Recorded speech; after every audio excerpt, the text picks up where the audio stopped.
Okay, we'll start off talking about self-disclosure.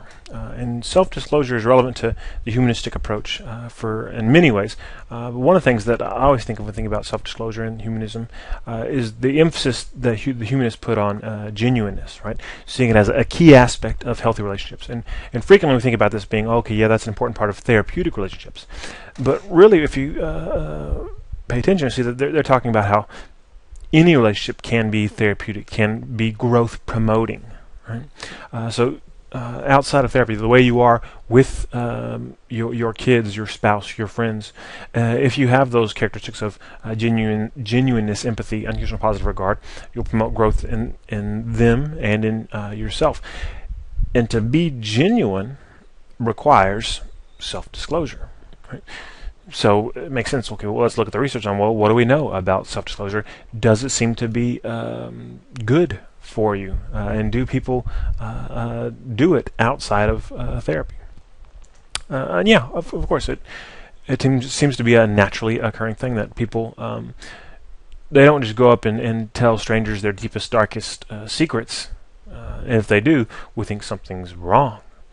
But we do engage in this interpersonal process, which we talk about as being disclosure reciprocity. Right? There's this unwritten social rule that if I share a little bit of myself with you, you communicate to me that you're receptive of it and and accepting of me by reciprocating and sharing a little bit of yourself with me. And what happens if that occurs, I share with you and you share with me in kind, so at a similar level of intimacy, maybe a little higher, maybe a little lower, but in the same ballpark, then as we continue to interact, we'll get to the depth of our sharing, the depth of the intimacy will increase. Right? And this in a moment-to-moment conversation. As you're going through the conversation, you initially talk about surface level things and start to move toward more intimate things. If, again, it takes two to tango for this process to happen. It's not an individual phenomenon. There has to be receptiveness on the part of one person, and then reciprocation, and then it goes back and forth. Right. So when that happens, trust and attraction are promoted. So it's probably one of the things that leads to the ratcheting up of intimacy, because once you share with somebody and they share with you, now you find them more trustworthy and more attractive. And now that they're more trustworthy and you kind of like them better, it feels safer to share more, and then so you're ratcheting up as you go along. And if your disclosure isn't met with a receptive response, then obviously it doesn't lead to an increase in liking, and that'll probably be where the relationship stops. Okay, so this idea of disclosure reciprocity in kind of an ongoing moment-to-moment conversation has to do with people generally that we're getting to know. Doesn't apply as much to our close friends, our lovers, our partners, our spouses. People who we've developed a fairly deep level of intimacy with, the rule of disclosure of reciprocity is not the same. Right?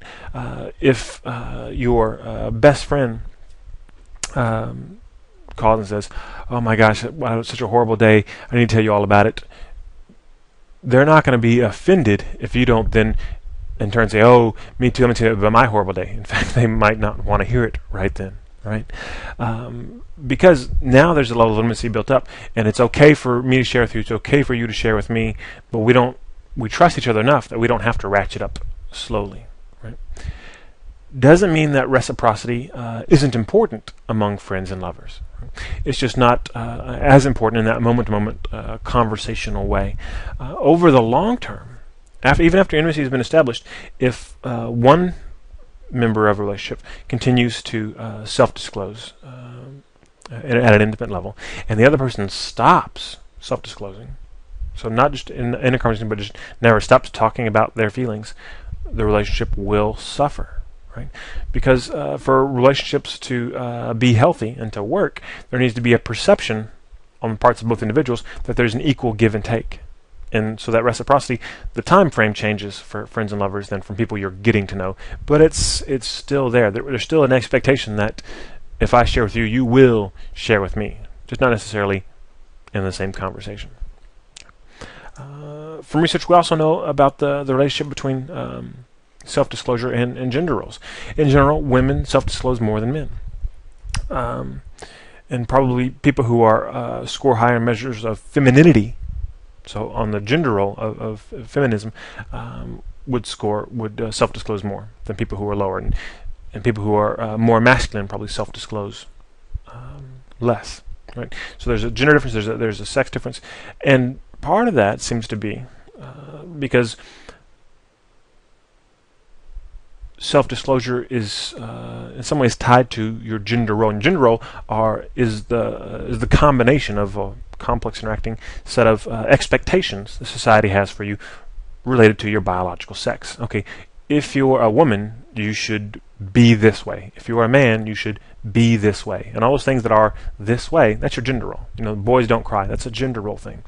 So for self-disclosure, the same thing, where self-disclosure is associated with the feminine gender role. So, not surprisingly, women are viewed more positively as better adjusted if they self-disclose, versus somebody self-disclosing the same exact thing or same amount. If they were a man, they'd be viewed more negatively. And the thing it goes is it's because they're violating their gender role, and that's discrepant, discordant for the world, right? That doesn't fit, and when things don't fit, we get upset. But it gets even more complicated than that, because generally women are viewed more positively for self-disclosing than men. But it can be okay for men to self-disclose if they're self-disclosing about something that's gender appropriate, right? So for a man self-disclosing about being angry at a coworker who he's competing with, okay, well, that's gender appropriate. Yeah, I really want that promotion, and he got it because he sucked up to the boss, and I'm never going to be like that, but I'm gonna beat him eventually. Okay, sharing that about yourself as a man, yeah, that seems like a stand-up guy, honest. That's good.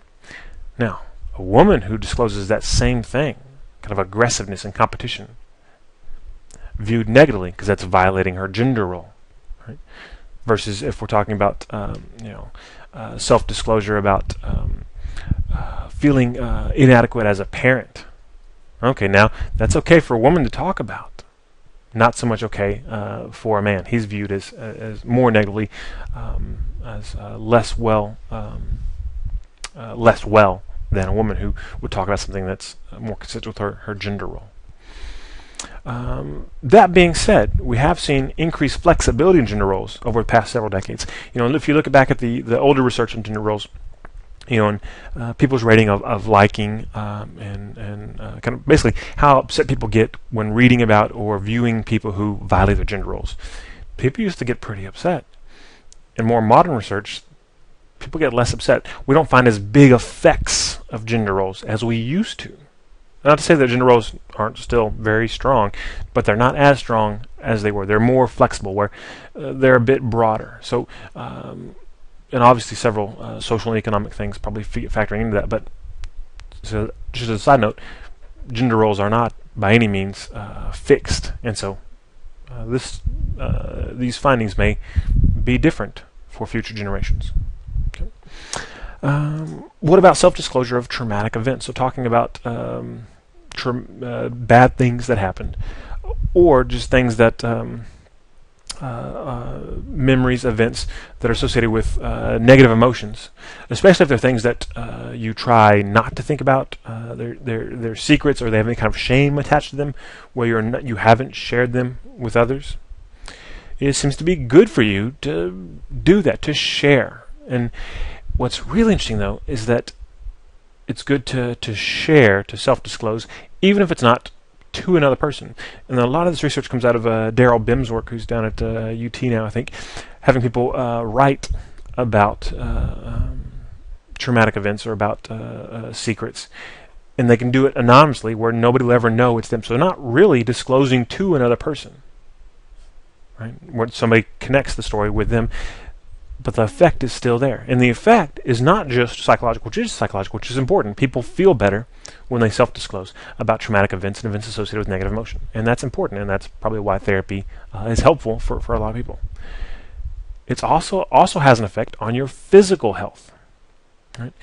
You are physically healthier if you stop holding back and not talking about these events that have connected to negative emotions. Right? In terms of you're less likely to get sick. Oh well, you can't really study that. Some people aren't really sick; they just think they're sick.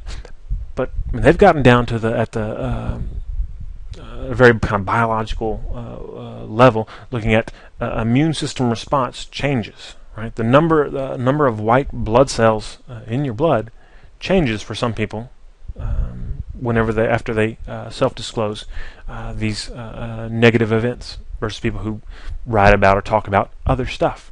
So it changes you at a very biological level, and also, of course, because everything's connected, at a psychological level.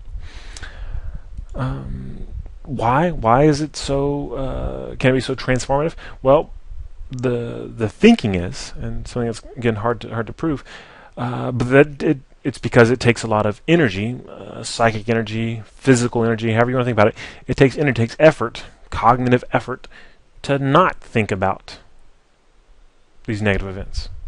And once you stop trying to not think about something, you free up that energy to solve problems, to take care of yourself, to connect to other people. So we're getting back to getting to isolation and loneliness, right? But if you free up that energy, you can do other stuff which makes you feel better. So people that I think about the most obvious example a lot of people come to think of is, well, I guess people with PTSD, they should probably talk about the traumatic event. And yeah, that's the centerpiece of therapy for PTSD. It's processing the trauma, talking about it, because when things are traumatic, part of the definition of traumatic is the image, the idea, the memory is threatening to the self. It's painful to think of, and there's sometimes a fear of being overwhelmed. Well, I can't think about it. If I think about it, I'm just going to feel horrible, and I'm going to go nuts. I'm going to lose it, whatever. And the idea is you have to help people get past that and realize that, no, you're not going to lose. You're not going to go nuts. It's not going to destroy you. You will feel worse. Yeah, when you self-disclose, it's like, I feel so good I told you about that. No, you will feel bad initially. But the thing is, probably not as bad as you thought. And then after that initial feeling bad, after talking about, writing about the trauma, you feel better. Because again, you're freeing up those resources, physical and psychological resources. Okay, let's move on and talk about loneliness, which for the humanistic approach, one of the implicit tenets of the humanistic approach is that we are by nature social creatures. Right? There's a big emphasis, obviously, on the self, but it's not a selfish approach to human interaction, right? Because the emphasis on the self is always in the context of others. And they talk about having these growth-promoting relationships, and that you can't really be self-actualized or fully functioning without connecting to and interacting with other people. It's not this kind of, go sit off in an ivory tower and become your true self. No, you become yourself by being genuine and real in the world with other people, and accepting of yourself and accepting of them. Right. So, humanistic approach, even though they don't say it often explicitly about how important a sense of connectedness is, it's there. It's in the subtext. So, if connectedness is so important, well, then obviously we expect maybe some negative corollaries of the opposite of that, which would be loneliness, a sense of disconnectedness, which we talk about it being a subjective experience, right? Loneliness can't be defined easily by simply the number of social contacts a person has, right? It's a pattern of negative affect and cognitions, the experience of which may depend on many factors: age, culture, type of relationships, and yes, also number of relationships. But two people with the same number of relationships, two people have, you say, how many close confidants do you have? People that you feel comfortable sharing with. And both people say, I've got two. One of those people could feel much more lonely than the others, right? Because they may have different needs for how many people they need to feel not lonely. And also, we don't know, okay, you say you have these two confidants, but how much do you really feel comfortable sharing with them versus somebody else? So I have two people, I can tell them anything, right? I don't feel lonely at all. I'm fully connected to people, and that's sufficient for me. So it's very much a subjective experience, which does make it a little hard to study, but nonetheless important. And you can probably imagine that your subjective experience of loneliness does respond to changes in your environment. Right? You move from one town where you have a lot of friends to another town where you have very few friends, don't know anybody. You may experience an increase in loneliness, even if you've preserved those other relationships and you can still talk to people on the phone, on the internet, whatever. You still stay in touch. It's different, and it's typical to experience an increase in loneliness in situations like that. And so we all have changes in our experiences of loneliness across our lives as our social interactions change.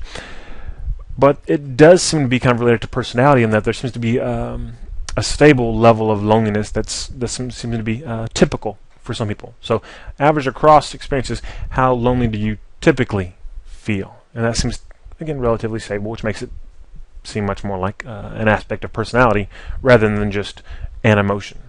Right? So people whose subjective experience is lonely all the time, people who have chronic loneliness, we can expect obviously some poor outcomes. Right? They tend to have more negative beliefs and expectations about relationships, and are less likely to self-disclose in a relationship. And given what we know about the benefits of self-disclosure, it's not surprising that high chronic loneliness is associated with worse psychological and physical outcomes. Remember, we talked before about how self-disclosure, especially for traumatic events, promotes good health. So if you're feeling really lonely and you don't feel connected to anybody, then you don't have anybody to self-disclose to. So not surprising, we see people who are lonely not living as long. Right? And it's probably, it's not that loneliness in itself kills you, but it is related to and associated with other factors, including certain behaviors. Right? People who are lonely smoke more, which smoking kills you. Loneliness is associated with, correlated with certain environments. It's usually, again, not defined by number of social contacts, but it's correlated with number of social contacts, such that people who are chronically lonely tend to report smaller groups of friends. And when you have fewer friends, that takes away one of your coping mechanisms for stress. The fewer coping mechanisms you have to deal with stress, the worse your health is going to be. And loneliness is also correlated with certain biological processes, like high blood pressure, that are associated with mortality, right, with other physical problems. So it's not good for you to be lonely. So again, I'm not saying it's not good for you to be alone, which we'll talk about in a little bit. Not good for you to feel lonely, to always experience a sense of being disconnected from others. And so if it's not good for you, and it doesn't feel good, right, it tends to be associated with depression and anxiety, why would people be lonely? Why doesn't that motivate them to go out and increase their sense of connectedness, and decrease their sense of loneliness? Like most things, lots of reasons, but two categories we'll talk about. Negative expectations and lack of skills. Negative expectations for social interactions, right? They tend to have a pessimistic view of how a social interaction is going to go, and tend to expect the other person to evaluate them more negatively, right? Which is similar to what we saw before with social anxiety and shyness, right? So related in some ways to that. If I think that you're going to evaluate me negatively, then I'm not going to share much with you. Certainly not going to be intimate. I'm not going to self-disclose at an intimate level, because that's risky. If I think it's going to go poorly, why would I tell you my deepest fears or hopes or desires? I'm going to have those left out. I'm going to protect those. So they expect things not to go well, and whenever they get feedback, which all the feedback we get is usually some combination of positive and negative interactions, people who are chronically lonely pick out the negative feedback more easily, and they have a harder time discerning the positive feedback. Right? So if they have them interact with somebody and say, okay, what did they do that showed you that they didn't like talking to you or work with you, and they can point out some things, and they might be right. But then if you say, okay, what things can you point out suggesting that they might have been interested or liked you in some way, and they'll be at a loss. Even though there may be times where, okay, the person clearly smiled when you said this, they leaned in when you were talking about this topic, they won't pick up on those things. They won't pick up on the positives, which is something that we also see with people who suffer from depression, a tendency to pick up on negative stimuli in the environment while missing out on the positive stimuli. So again, some relationships here between loneliness and the clinical experience of depression. Okay, so these negative expectations, they don't think it's going to go well. They look for the negative feedback. They see negative feedback more easily than positive feedback. And they also tend to be not as good as interacting. They tend to have a social skills deficit. One of the deficits they frequently demonstrate is in terms of disclosure reciprocity. Right? So if somebody discloses something to them, they aren't as receptive to it, and they don't return in kind. They don't disclose it themselves, again, because of that fear of being negatively evaluated. Right? So to some extent, their impaired social skills, their social skills deficit, is impacted by their expectations. Right? So they're not going to disclose as much. They're not going to talk as long. They may even be visibly uncomfortable while interacting because of the negative expectations. So in some ways, the expectations contribute to the social skills. So these things interact. But then the social skills may also contribute to the negative expectations, right? Because if they have these social deficits and they have some negative interactions, then those negative interactions reinforce or maybe even provide the foundation for their negative expectations. Well, that really didn't go well. I suck at this. I'm going to suck at it next time. Right? And then you get this feedback loop that goes on to where, okay, well, if I had this one bad experience, these few bad experiences, now I don't expect it to go well. I'm not going to try anymore, because why would I keep trying to connect people whenever I'm obviously no good at it? So they never get a chance to improve on their social skills, because the only way to improve your social skills is to be social. It takes practice, but they won't get the practice because of the negative expectations. And the negative expectations may have come from negative experiences that were influenced by their social skill deficits. So you can see how these things are related and can tend to be self-perpetuating. Okay, so we want to talk about self-esteem, which first we need to talk about defining self-esteem, because it's thought of a lot of different ways. Here, in our personality course, when we talk about self-esteem, we talk about it as like a trait, right? So assuming that there's a relatively stable pattern of self-evaluation. Your moment-to-moment feelings about your worth or value may change in response to some environmental inputs. You get an A, I'm feeling good about myself. You get a C or an F, and I don't feel good about myself right now. But overall, these positive, negative self-evaluations tend to hover around some average level, right? So if we looked at all your evaluations across time for a year, we'll find some average where sometimes you felt better about yourself, sometimes you felt worse, but they all fluctuate around this level. And your level, your average, may be different than somebody else's, right? So it's not like there's an average. It's an individual difference. Some people have higher self-esteem than others on average. Right? So that's what we're talking about here when we talk about self-esteem, which is obviously related to the humanistic approach, because there's such an emphasis on the self and the self-concept and how you feel about yourself, which in many ways is self-esteem. Those average self-worth evaluations reflects how you generally feel about yourself. Excuse me. So one thing that obviously influences how you feel about yourself would be failure. And one thing that researchers have looked at is, well, whenever people experience failure, and usually we experimentally manipulate the failure by giving people false feedback. So regardless of how you did, we're going to tell half of you that you failed and half of you that you succeeded, and you won't know that we did that. You'll think it's really your results. So we're going to manipulate your experience of failure. But if we make people think they failed, if they went in and we measured their self-esteem before the task, right? So we're not making them fail and saying, "Oh, how do you feel?" We ask them first, look at your self-esteem. make you think you fail. People who had low self-esteem more likely to give up and not try as hard if we give them a chance to do that task again. Okay, you failed, but here's another shot. Right? Not so with people with high self-esteem. They tried just as hard as the first time. You failed, and they go, okay, well, I'll try again. And so it doesn't affect their behavior. Right? And multiple interpretations for this, one of which is that for people who are of low self-esteem, it's the environmental input, the feedback they're getting about failure is confirming their beliefs about themselves. Okay, I didn't think I was any good, so I knew I was going to fail. Even though they may not have gone in knowing they were going to fail, but they have this background expectation. Now it's been activated, and so now if you ask me to do it again, and I've just been reminded that I'm no good at something, why try, right? And in some ways that may be protective. If I try less, then at least I won't feel quite so bad when I know I'm going to fail. I'm going to fail again, but yeah, the second time, I didn't really try though, so at least it's not as bad, right?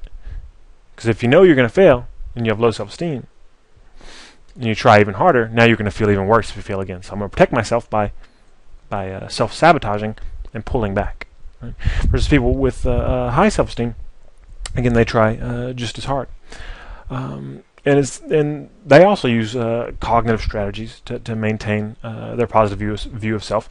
And that failure feedback may be inconsistent with their view of themselves.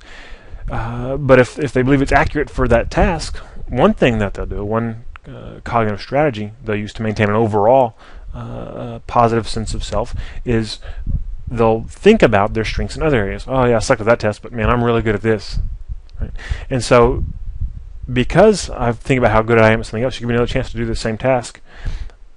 I'm not threatened by it because I've buoyed myself by thinking about these other tasks. So now my effort's not going to change when you give me another chance to do it. Because that's not that important to me. I'm good at this other thing. Right?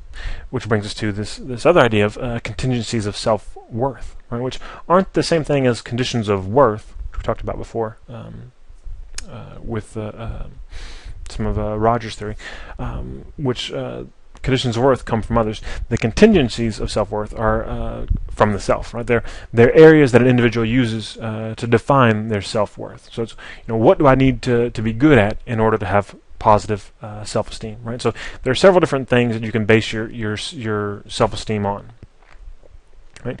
And your overall self-esteem isn't an average of those. Most people pick some things,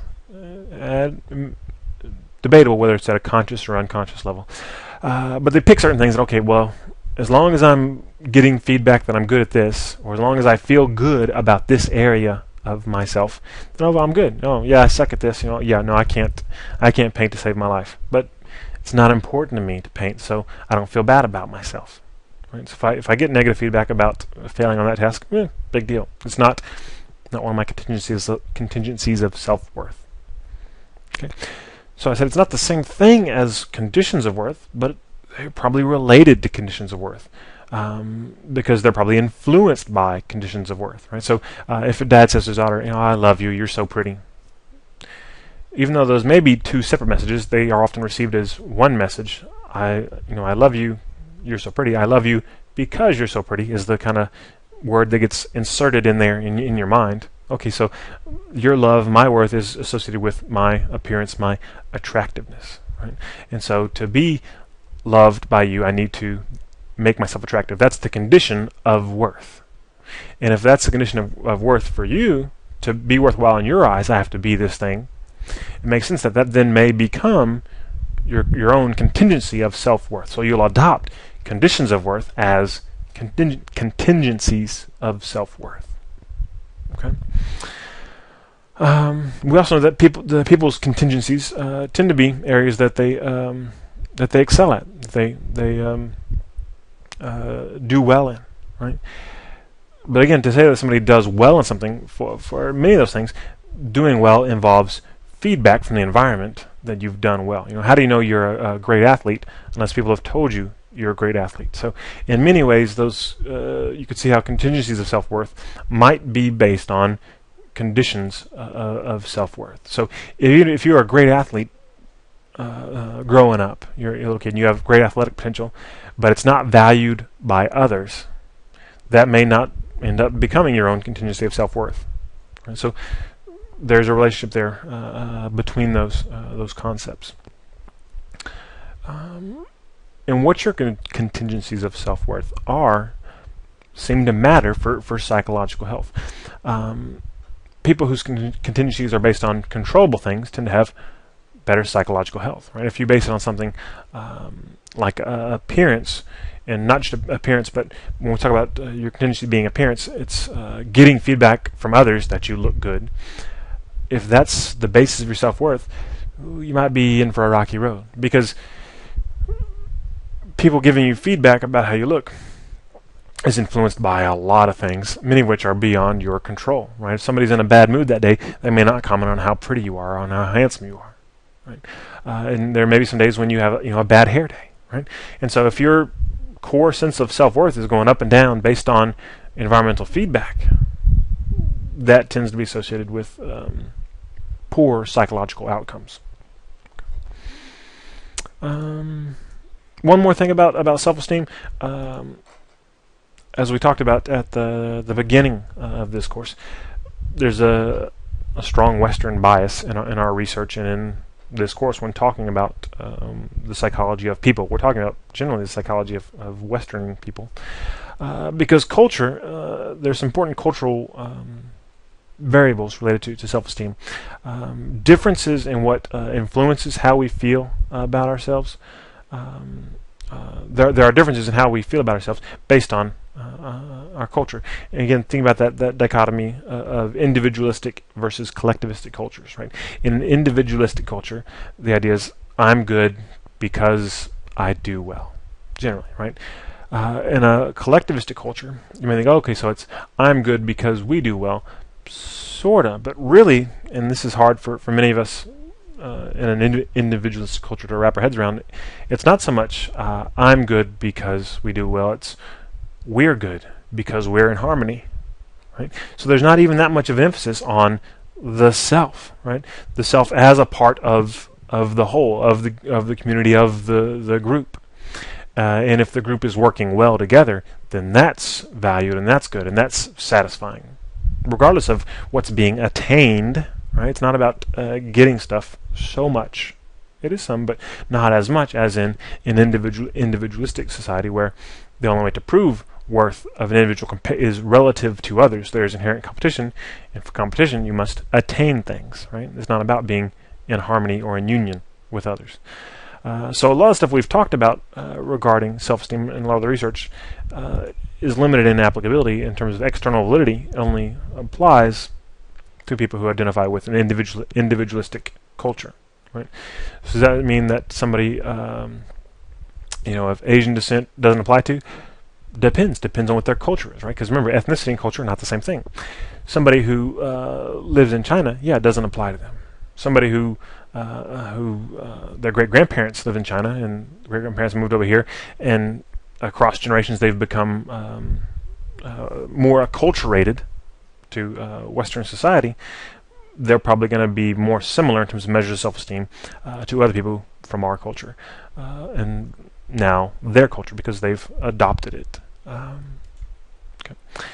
So culture matters, but remember, culture isn't the same thing as ethnicity or geography. It's a bit more complicated than that. Okay, so we talked about self-disclosure, loneliness, self-esteem, and now we'll kind of circle back in some ways to loneliness. 'Cause we were talking before about how loneliness is about the subjective state and not about being alone. And solitude is about being alone, spending time alone. And there's kind of this question, well, isn't solitude a negative thing? We know loneliness is associated with negative outcomes. Well, again, we have to remember, loneliness isn't defined solely by number of social contacts. It's about a sense of connection. So you can experience periods of solitude, brief, moderate, even long periods of solitude, while maintaining a sense of connectedness. Some people can, anyway. It seems to be an individual difference. But some people, are able to maintain a sense of connection, and they don't require constant or even high levels of contact. So when we talk about solitude, we're talking about amounts of time spent by yourself, right? And it could be small amounts of time, just a few minutes here and there, and everybody gets small amounts. You may think, oh, geez, I'm never alone. But if you go to the bathroom, at least, you get that. But even beyond that, people spend more time alone than you might think, and we know that from some clever researchers that have come up with ways of looking at what people do, how they spend their time.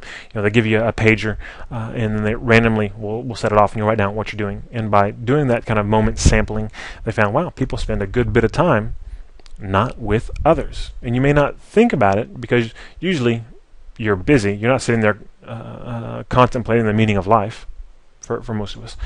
But you're not always around people, and that seems to be something that's valued by all people to some degree. Well, yeah, it would be hard if I could never have a minute to myself. Right? And then some people prefer moderate amounts of time alone. You're talking about a couple hours set aside. Okay, well, I'm going to go do this. I'm going to shut the door to my office. Whatever, I need some downtime. And other people like even more extended amounts of time, talking about days or even weeks, kind of going on a retreat kind of thing, where needing to be by themselves for quite a bit of time. And what the research seems to suggest is that on average, a moderate amount of time of solitude has been associated with optimal well-being. Right? But that kind of on average, like many averages, obscures some important individual differences. So again, on average, a moderate amount of time by yourself is good for you. But it depends. It depends on your preference for your solitude. And preference for solitude seems to be an individual difference. So we're back to kind of this personality, how you are across time, across situations. Some people tend to have a higher preference for solitude than others. And those who prefer it enjoy their time alone more than people who don't prefer it, and they enjoy more of it. So they enjoy the longer periods than people who aren't high in preference for solitude. And that makes sense, right? So what about the time spent with others? You might think, oh, well, people who are high in solitude, they don't really like being around others. Not so much. They may be rate those moments slightly less enjoyable than people who are low in preference for solitude, but not much. It's pretty similar. So these aren't people who are they aren't people who are high in shyness or social anxiety or loneliness. They enjoy being around people, but they also enjoy time by themselves. Okay. So we're talking about self-disclosure, loneliness, self-esteem, solitude. Trying to put all these things together, we've talked about the humanistic view of how people interact and think about themselves, and that for optimal psychological functioning, to feel good about yourself, it's important to base your sense of self on something that's controllable. One would be that, and this is a bit of a paradox, but that your contingency of self-worth is not a contingency at all, but it's a constant. That your self-worth isn't contingent on anything, that it is immutable, right? And if you feel good about yourself, then you're probably more likely to self-disclose. And as you self-disclose, it builds intimacy in relationships. And if you do that, you experience less loneliness, which tends to be associated with better outcomes. But again, doesn't mean that you want to spend all your time with people. And that for some people, spending time alone is associated with better outcomes as well.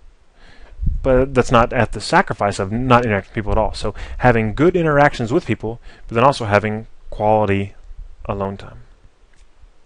Okay? That's all for now. Take care.